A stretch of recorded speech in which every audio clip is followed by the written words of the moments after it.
మీరు తలుచుకుంటే మార్పు వస్తుంది. గత ఎన్నికల్లో 6 నెలల క్రితం యువత ఒక బలంగా ఒక మాట అనుకున్నారు, మార్పు రావాలి అని. మీరు మార్పు వచ్చింది, మీకు రోడ్లు పడ్డాయి.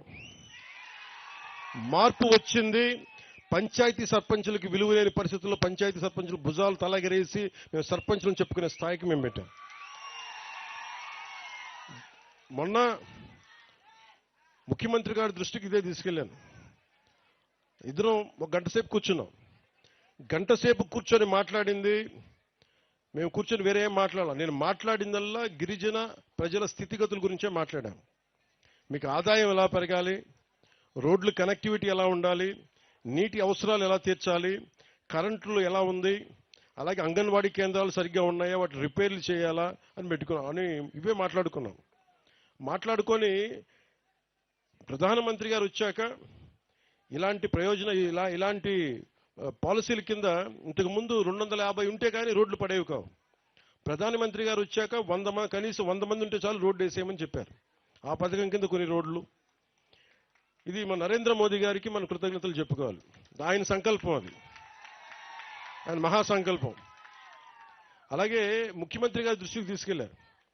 సార్ కనీసం ఇన్ని గ్రామాలు ఉన్నాయి, 4612 పంచాయతీలు ఉన్నాయి, దాదాపు 2000 పైచిలుకు గ్రామాలు ఉన్నాయి.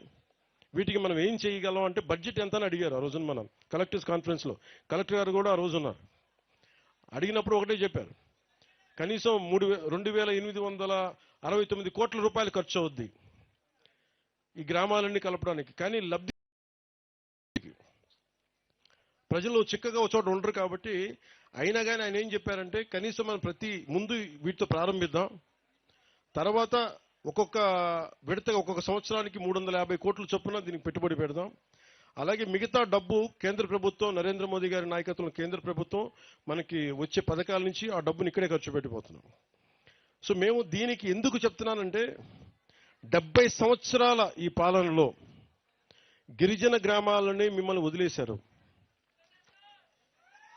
ఇది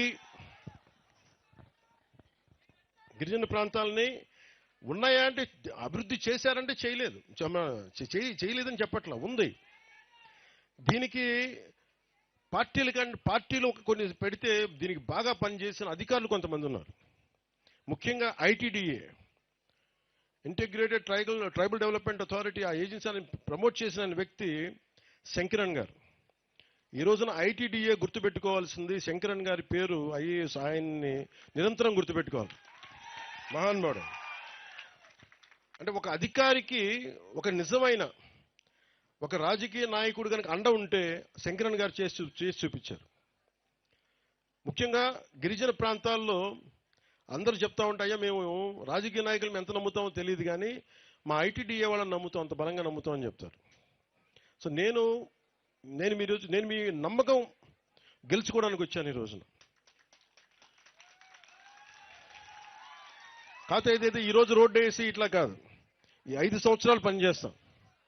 పనిచేసిన తర్వాత మీరు ప్రోగ్రెస్ రిపోర్ట్ ఇవ్వండి, మీరు బాగా చేశారు, సంతోషం, మీకు అండగా ఉంటాం వచ్చే ఎన్నికలకి అని చెప్పండి. ఎందుకంటే ఇంకొకటి, యువత ఇక్కడ మాట్లాడుతూ ఉంటే గంజాయి ఎలా ఉందో, నిన్న మాట్లాడుతూ ఉంటే సాలూరు వైపు వెళ్తే ఇస్తారు. మా ఇంట్లో వాళ్ళు నా కోసం ఎంత తపన పడతారో తెలియదు కానీ మీరు పడే తప్ప నా కన్నీళ్ళు తెప్పిస్తారు. నాకు నిన్న ఇలాగే మనం కూర్చొని అన్న ఐ లవ్ యూ అంటుంటే నేను ఐ లవ్ యూ టూ అని చెప్పాను.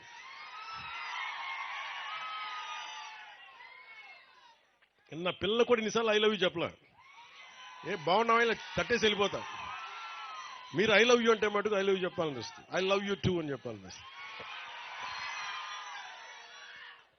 మీకోసం ఇన్ని సంవత్సరాలు 2007లో నేను తిరిగినప్పుడు ఇదే ప్రాంతంలో నేను ఆదిలాబాద్ తాండాలో తిరిగాను తెలంగాణలో. ఆ తర్వాత 2017లో మళ్ళీ మన తాండాలో తిరిగాను, మన గిరిజన ప్రాంతాల్లో తిరిగాను. ఉన్న సమస్యలున్నా నీటి సమస్యలు ఉన్నాయి, ఓవర్ హెడ్ ట్యాంక్స్ కట్టినా నీటి సరఫరా సరిగ్గా లేదు, నీటి గడ్డల నుంచి నీళ్లు తోడుకోవాలి ఉన్నాయి, మధ్యలో కొన్ని ఇబ్బందులు ఉన్నాయి, కొన్ని సాంప్రదాయాలను పాటించే మంచి గుణాలు ఉన్నాయి. అలాగే ఇవన్నిటికీ కూడా అనుసంధానం చేయాల్సిన అవసరం ఉంది. ఎక్కడ లోటుపాట్లు ఉన్నాయో అవి సవరించాలి. ఎక్కడ ఇప్పుడు మన కాఫీ ఇందాక మనం చూసాం, కాఫీ పండించే విధానం కానీ, ఆర్గానిక్ మనకి చిరుధాన్యాలు కానీ పండించడం, ఇవన్నీ చూస్తూ ఉంటే మీకు ఉపాధికి ఇబ్బందులు లేవు. మీకోసం చేయాల్సిందల్లా ఒక శంకరన్ గారి లాగా ప్రతి అధికారి కనుక పనిచేస్తే నిజంగా మీకు నిజంగా చెప్తున్నాను, డబ్బులు నిజంగా ఈ చెప్పాలి, నేను మనసు పెట్టకపోతే, ముఖ్యమంత్రి గారు కనుక మేమిద్దరం చర్చించుకోకపోతే ఈరోజు ఈ ప్రాజెక్ట్ రాదు. కానీ ఎందుకంటే మనసు పెట్టే నాయకులు మీకు కావాలి.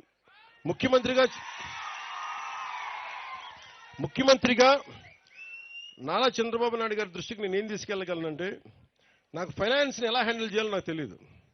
నాకు తెలిసిందల్లా మీ కష్టాలను గుర్తించి ఒక అనుభవజ్ఞుడైన నాయకుడు ఉండి, సార్ ఈ ఇబ్బందులు ఉన్నాయి ప్రజలకి, రోడ్లు వేయాలి, ఇంకా డోలీలతో ఇబ్బంది పడతా ఉన్నారంటే పాపం వెంటనే ఆయన అడ్మినిస్ట్రేటివ్ శాంక్షన్ 39.40 కోట్ల రూపాయలు వెంటనే చేశారు.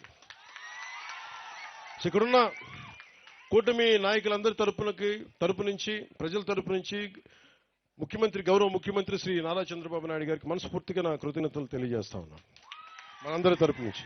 అలాగే మన ప్రధానమంత్రి మనకి పథకాల కోసం మనకి ఎంత రాబోతున్నాయి డబ్బులు? నెక్స్ట్ ఏది చెప్తా, ఒక్క నిమిషం. 280 crores ఇప్పుడు జనవరిలో పిఎం మన రోడ్ల కోసం మళ్ళీ జనవరిలో 250 కోట్ల రూపాయలు ప్రధానమంత్రి గారు దీనికి మంజూరు చేయబోతా ఉన్నారు. సో ఇవన్నీ మేము చేయగలుగుతున్నామంటే, నేను దశాబ్దం కష్టపడ్డాను. నేను తిరిగాను, తిప్పలు పడ్డా, తిట్లు తిన్నా, కుటుంబాలను బెదిరించారు, ఆడపిల్లల్ని బెదిరించారు, ఇంట్లో ఆడపిల్లల్ని, భార్యని బెదిరించారు, తిట్టారు. ఇవన్నీ ఎందుకు పడ్డామంటే, ఒక డోలీ మోత మోగే ఒక గ్రామానికి రోడ్డు వేయగలిగితే సంతోషం. ఇన్ని తిట్లు పడ్డాగా నాకు ఎందుకు ఆనందం ఉందంటే, బాధ్యత తీసుకున్నాడుగా తిట్లు పడతాయి. సో బాధ్యత, ఇన్ని 5 కోట్ల మంది ప్రజల బాధ్యత తీసుకొని ఈరోజు తిట్లు తింటూ కూడా మీకోసం ఉన్నామంటే, మీ జీవన స్థితిగతుల్లో మార్పు రావాలి. దానికోసం మేము త్రికరణ శుద్ధిగా పనిచేస్తాం అని తెలియజేయడం. అలాగే దీన్ని అనంతగిరి ప్రాంతానంతా మనం ఊటీగా పిలుచుకుంటాం. దీన్ని ఒక్కొక్క చోట చూసి ఎంత సుందరంగా ఉంది. మనం విజయనగరం వెళ్ళినా కానీ, సాలూరు ప్రాంతానికి వెళ్ళినా, మనం పార్వతీపురం వెళ్ళినా కానీ, మన్యం ప్రాంతంలో ఎక్కడ తిరిగినా చాలా అద్భుతంగా ఉంది. కానీ ఉన్నదల్లా సమస్య ఏంటంటే, మనకి కొంత డిసిప్లిన్ కావాలి. టూరిస్టులు కావాలంటే వారికి కొంత బాధ్యత నేర్పించాలి. సో వీటి మధ్య అనుసంధానం చేస్తూ టూరిజం శాఖని డెవలప్ చేయాలి. అలాగే నేను ఇందాక యూత్తో మాట్లాడుతూ ఉంటే, నేను కుర్రాన్ని అడిగాను, గంజాయి ఎక్కువ పండుతుందా ఇక్కడ, గంజాయి ఎలా ఉంది అన్నాడు. అంటే ఆహా చాలా సూపర్ అన్నాడు. నేనన్నా ఇంత ఓపెన్గా చెప్పేస్తున్నాడేంటి, గంజాయి సూపర్ ఏంటన్నావు అన్నాను. అంటే ఏంటన్నా గంజాయి అన్న, లేదన్నా ఎంజాయ్ అన్నాను. అంటే ఏంటి ఉద్దేశం అంటే నేను వచ్చినందుకు ఎంజాయ్ చేస్తున్నావా అని అడిగినట్టు వినిపించిందంట. లేదన్నా నువ్వు అడిగితే నువ్వు ఎంజాయ్ చేస్తున్నావు అంటే ఎంజాయ్ చేస్తున్నా, గంజాయి కాదన్నా. 2017లో నేను తిరుగుతున్నప్పుడు యువతని చాలా మందిని మాట్లాడారు. మనకి అరకు ఏఓబి బార్డర్లో కానీ మొత్తం అరకు ప్రాంతం అన్నింటిలో మాట్లాడితే అందరూ అడిగింది ఏంటంటే, ఎందుకు చేస్తున్నారు ఇవన్నీ అని అడిగా. అన్న మాకు డబ్బులు సంపాదించిన వేరే మార్గాలు ఏమన్నాయి చెప్పన్నా మాకు. ఇది ఒక సామాజిక సమస్యగా చూడాలి. ఇప్పుడు మనం గ్రామ దేవతలకి మన నైవేద్యం పెడతాం. అదే పట్టణాల్లోనూ మైదాన ప్రాంతాల్లో ఏం చేస్తారు, గుడి ఉంటే పులిహోర చేసో చక్కెర పొంగల్ చేసో పెడతారు. ఇక్కడ మనం ఏం పెడతాం, కొర్రలతో పొంగల్ చేస్తాం. బియ్యం ఉన్న చోట మనం అన్నంతో పొంగల్ చేస్తాం. అలాగే ఇక్కడ ఆచార వ్యవహారాలు ఒక్కొక్క నేలకు ఒక్కొక్క సాంప్రదాయం ఉంటుంది.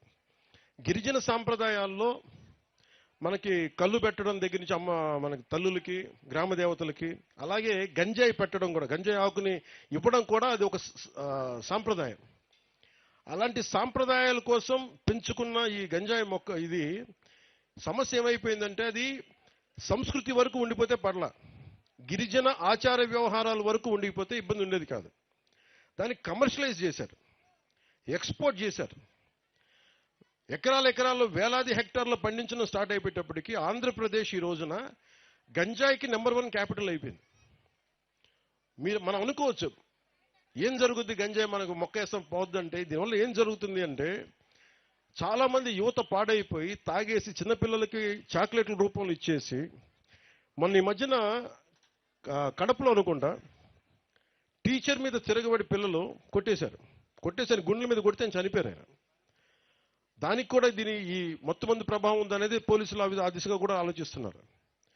అందుకని గంజాయి సాగుని మనం నిలువరించాలి. కానీ అలాగే నేను ఆలోచిస్తుంది ఏంటంటే ముఖ్యమంత్రి గారి దృష్టి కూడా తీసుకెళ్ళి దీన్ని ఒక సామాజిక సమస్యగా కూడా చూడాలి. అందుకని టూరిజం మీకు మేజర్ మనీ అవుద్ది. మీరు కనుక టూరిజంని కనుక మీరు అప్లై చేసుకుంటే, ఉదాహరణకి మనకు 20 గ్రామాలు ఉన్నాయి. 20 గ్రామాల్లో మీరు 2 ఇళ్ళు కనుక ఒక హోమ్ స్టే లాగా అదే ఇల్లు బాగా కట్టి, అదే మట్టి బాగా కట్టి కనుక ఇవ్వగలిగితే, ఎవరైనా బయట వాళ్ళు వస్తే ఒక 2 రోజులు ఉంటే మీకు డబ్బు వస్తాయి. మీ చిన్న గ్రామాలకి డబ్బు వస్తాయి. మీరు చుట్టుపక్కల ఏదైనా తీసుకెళ్తే మందు మాకులు మనం కూర్చోబెట్టి ఆయుర్వేదిక్ మొక్కలు వేస్తే దానివల్ల కొంటే డబ్బులు వస్తాయి. ఇప్పుడు నేను ఇందాకెళ్ళి ఒక 1000 రూపాయలు 1500 రూపాయలు పెట్టి ఆ మొక్కలు కొనుక్కున్నాం. సో మనం చాలా చెయ్యొచ్చు.